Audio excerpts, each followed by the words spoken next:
Adding again എന്ന് പറഞ്ഞ ചാപ്റ്ററിന് നമ്മുടെ ക്രിസ്മസ് എക്സാമിന് എന്തായാലും നിങ്ങൾ പഠിച്ചിരിക്കേണ്ട ഒരു ചോദ്യമാണ് മിസ് പറഞ്ഞു തരാൻ പോകുന്നത്. അപ്പോൾ ഈ ഒരു ചാപ്റ്ററിൻ്റെ പാർട്ട് 1 ലൈവ് ഓൾറെഡി നമ്മൾ കഴിഞ്ഞു. അപ്പോൾ ഇനി അടുത്ത പാർട്ടിലൂടെയൊക്കെ നമ്മൾ ഡീറ്റെയിൽഡ് ആയിട്ട് ഈ ഒരു chapter പഠിക്കുന്നതായിരിക്കും.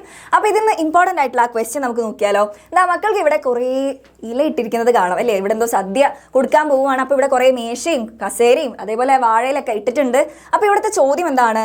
How many plantain leaves R set up for lunch? എത്ര പേർക്ക് ഭക്ഷണം കഴിക്കാനുള്ള ഇല ഇട്ടിട്ടുണ്ട്? അപ്പോൾ ഇവിടെ മൊത്തം എത്ര ഇലയുണ്ട് നമുക്കൊന്ന് എണ്ണി നോക്കിയാലോ. ദാ ഇവിടെ ഒരു 3 ഇല, ഇവിടെ അടുത്തത് 3, ഇവിടെ 3, ഇവിടെ 3, ഇവിടെ 3, ഇവിടെ 3.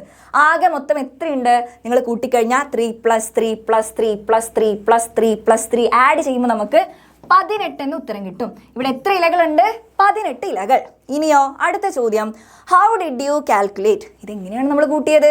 മൊത്തത്തിൽ നമ്മൾ ചെയ്തതുപോലെ 3 + 3 + 3 + 3 + 3 + 3 അങ്ങനെ മൊത്തം നമ്മൾ എഴുതി കൂട്ടിയപ്പോൾ നമുക്ക് 18 എന്ന് ഉത്തരം കിട്ടി.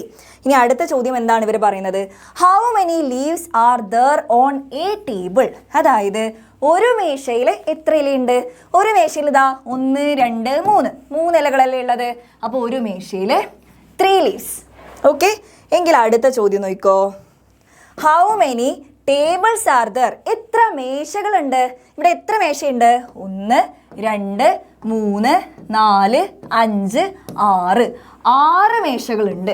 ഓക്കെ, അപ്പോൾ ഒരു മേശയിൽ 3 ഇലകൾ, മൊത്തം എത്ര മേശയുണ്ട്? 6 മേശയുണ്ട്. എങ്കിൽ അടുത്ത ചോദ്യം എന്താണ്? എങ്കിൽ how many leaves are there? എത്ര ഇലകളുണ്ടെന്ന് ആദ്യം അവർ ഓൾറെഡി ചോദിച്ചിട്ടുണ്ട്.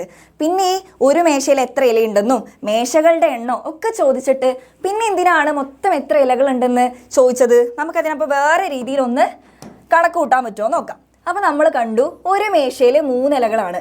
അങ്ങനെ എത്ര മേശ ഉണ്ടായിരുന്നു? 6 മേശ ഉണ്ടായിരുന്നു. 6 മേശയുണ്ട്. എല്ലാം കൂടി കൂട്ടിയപ്പോൾ നമുക്ക് എത്ര കിട്ടി? 18 കിട്ടി. അപ്പോൾ ഇവിടെ നമ്മുടെ 3 എന്ന് പറയുന്നത് എത്ര പ്രാവശ്യമുണ്ട്, അല്ലെങ്കിൽ ഇവിടെ എത്ര മേശയുണ്ട്, അല്ലെങ്കിൽ 3 എന്ന് പറയുന്നത് എത്ര തവണയുണ്ട് മക്കളെ? 3 എന്ന് പറയുന്നത് 6 തവണയുണ്ട്. 3 എന്ന് പറയുന്നത് 6 തവണയുണ്ട്. അല്ലെങ്കിൽ ഇവിടെ 3 എന്ന് പറയുന്നത് 3 × 6 എന്ന് പറയാം. ഓക്കെ, 3 × 6 എന്ന് പറയാം. അപ്പോൾ നമ്മുടെ തവണ എന്ന് പറഞ്ഞാലും ടൈംസ് എന്ന് പറഞ്ഞാലും പ്രാവശ്യം എന്നൊക്കെ പറഞ്ഞു കഴിഞ്ഞാൽ അത് അർത്ഥമാക്കുന്നത് എന്താണ്? നമുക്കതിനെ വേറെ രീതിയിൽ എഴുതാൻ വേണ്ടി പറ്റും. 3 × 6 എന്ന് എഴുതാം. ഓക്കെ, അപ്പോൾ 3 × 6 എന്നും ഈ ഒരു സിമ്പൽ ഇൻറ്റു യൂസ് ചെയ്താലും അതിൻ്റെ ഉത്തരം എന്ത് തന്നെയാണ്? നമ്മൾ നേരത്തെ കണക്കാക്കിയിട്ടുള്ള ഈ ഒരു 18 ആണ്. അപ്പോൾ ഇതിങ്ങനെ 3 ഇങ്ങനെ കൂട്ടി കൂട്ടി കൂട്ടി കൂട്ടി കുറേ ഇങ്ങനെ ആഡ് ചെയ്തുകൊണ്ട് പോകാൻ നമുക്ക് മടിയാവൂലേ? അപ്പോൾ നമ്മൾ ഇതിനൊന്ന് ചുരുക്കി എഴുതാൻ വേണ്ടിയിട്ടാണ് ഇങ്ങനെ ഒരാളെ കൊണ്ടുവന്നിട്ടുള്ളത്. അപ്പോൾ ഇതിനെ 3 × 6 = 18 എന്ന് പറയാം. ഇനി അടുത്ത ചോദ്യം എന്താണ്? ഒരു ചോദ്യം കൂടി ഉണ്ട്.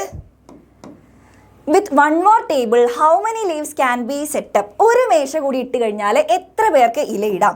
ഇപ്പോൾ ഓൾറെഡി ഇവിടെ എത്ര മേശയുണ്ട്? 6 മേശയുണ്ട്. ഒരു മേശ കൂടി ഇട്ടു. ഓക്കെ, ഇവിടെ നോക്കിയാൽ മക്കളെ, ഇവിടെ ഒരു മേശ കൂടി ഇടുകയാണ്. ഒരു മേശ കൂടി ഇടുമ്പോൾ എന്ത് സംഭവിക്കും? ഒരു മേശയിൽ 3 ഇല എക്സ്ട്രാ വന്നില്ലേ? അപ്പോൾ ഇവിടെ ഒരു 3 ഇല എക്സ്ട്രാ വന്നു. അപ്പോൾ ആ 18ൻ്റെ കൂടെ 3 എണ്ണം എക്സ്ട്രാ വേണ്ടേ? അപ്പോൾ 19, 20, 21. അപ്പോൾ നമുക്ക് ആ 18നെ മായ്ച്ചിട്ട് ഇനി എന്ത് ചെയ്യാം? ഇവിടെ 21 ആയി. ഓക്കെ, അപ്പോൾ ഇവിടെ മേശകളുടെ എണ്ണം എന്തായി? ആദ്യം 6 മേശ ഉണ്ടായിരുന്ന സ്ഥാനത്ത് ഇപ്പോൾ ഒരെണ്ണം കൂടി എക്സ്ട്രാ വന്നു. 7 മേശ ഇപ്പോൾ ഉണ്ട്.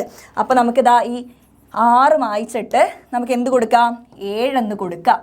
ഓക്കെ, അപ്പോൾ ഇവിടെ കണക്കെല്ലാം മാറും. അപ്പോൾ 3 എത്ര തവണയുണ്ട്? 7 തവണയുണ്ട്. 3 × 7 ആയിട്ടുണ്ട്. അപ്പോൾ അതിനെ നമുക്ക് 3 × 7 എന്ന് എഴുതാം. അതിൻ്റെ ഉത്തരം എത്രയാണ്? 21. മനസ്സിലായോ? അപ്പോൾ ഈ ഇൻറ്റുവിനെ നമ്മൾ ഈ ഒരു സംഭവത്തിന് എന്താ നമ്മൾ പറയുക? മൾട്ടിപ്ലിക്കേഷൻ അഥവാ ഗുണനം. ഇങ്ങനെ ഒരുപാട് ആഡ് ചെയ്യുന്നതിന് പകരം നമ്മുടെ ആ ഒരു ചെയ്യേണ്ട വർക്ക് കുറച്ചുകൂടി എളുപ്പമാക്കാൻ വേണ്ടിയിട്ട് കൊണ്ടുവന്ന ആളാണ്. അപ്പോൾ 3 × 7 എന്ന് പറയുന്നത് 21.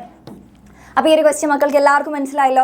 ഈ ഒരു പാഠത്തിൽ ഇതേ ടൈപ്പ് കുറേ ആക്ടിവിറ്റീസ് നമുക്ക് ചെയ്യാനുണ്ട്. അപ്പോൾ ഇനി വരാൻ പോകുന്ന പാർട്ട് 2 ലൈവിലായാലും പാർട്ട് 3 ലൈവിലൊക്കെ നമ്മൾ ഡീറ്റെയിൽഡ് ആയിട്ട് ഈ ഒരു ചാപ്റ്റർ നന്നായിട്ട് പഠിക്കും. അപ്പോൾ ഇതേപോലത്തുള്ള വീഡിയോസിന് വേണ്ടിയിട്ട് ഈ ചാനൽ സബ്സ്ക്രൈബ് ചെയ്ത് വെക്കുക, ഫ്രണ്ട്സിനൊക്കെ ഷെയർ ചെയ്ത് കൊടുക്കുക.